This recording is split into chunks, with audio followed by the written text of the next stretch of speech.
I do have apologize. I do have a few things. First off, those of you left, I wanted to share. It's obviously misconstrued. All I was making a comment is if you're asking for something to be approved, to look at your audience who you're asking. When I talk about being offended, I'm not offended until you're coming to me and emailed to Karen Spiegel, basically not addressing that that I'm not a Christian. And so the email came, good Christians. And tonight, only one person did that, and I was very appreciative because at the committee meeting, those of you who were there know, Christ and Jesus were interchanged with God. And that's the mistake that I keep trying to say is we have to be careful. It's a national motto to leave God as God. So then you're inclusive of all, as many of you addressed. So I had supported, and I told you ahead of time, as a national model, there's no question.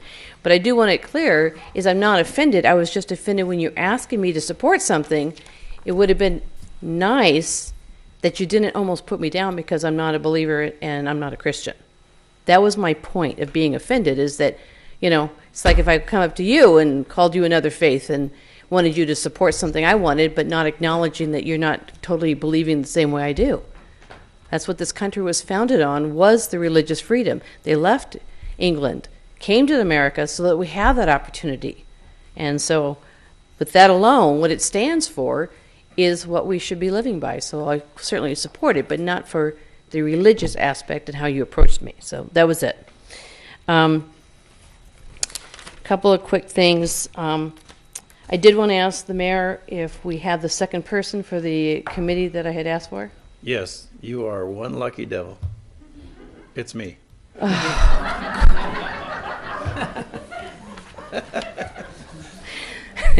Those of you who don't know, we're having I'm worried about that long pause right there. I thought somebody's laughter out there really got to me. It's a committee to put together some policies and procedures for the council so that everybody is on the same page. Even us has some discrepancy on how the process goes. And speaking of the process, to go along with the Corona Linda, Mr. Montanez just said we had a meeting early on. I mean, this goes back to October when this, actually before October, but the first time at the council meeting that someone came. And at that time, Mayor Montanez advised them to have their state GSMOL representative to contact our city attorney. A couple of meetings ago when the attorney said that it's been 3 months and no one's gotten back to him, it wasn't that our attorney didn't do anything, it was that they were instructed to make the connection with the city attorney. We've all done research, and I'm explaining this because the process that we have here is that we don't have to vote on everything and have everything on the agenda that comes forward. We've all done research. Immediately I went into the county of Riverside. Melba Dunlap, who was the former county supervisor before John Tavallone, we spoke during her time as a supervisor was when the county moved forward in researching for them to have rent stabilization. There's a lot of factors in order to meet that. And when Mr. Talbert came to last council meeting, we had all done our own homework, as you've heard. Same thing with that Mr. Scott was talking about. And the property tax is a big part of that 20%. When Mr. Montanez and I met with the property owner, that increase was significantly part for that property tax. Just like if you go sell your house, the new person who purchases it, that property tax is adjusted.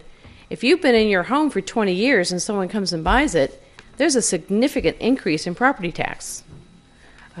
So that's what happens. So you can't necessarily say because the owner paid too much.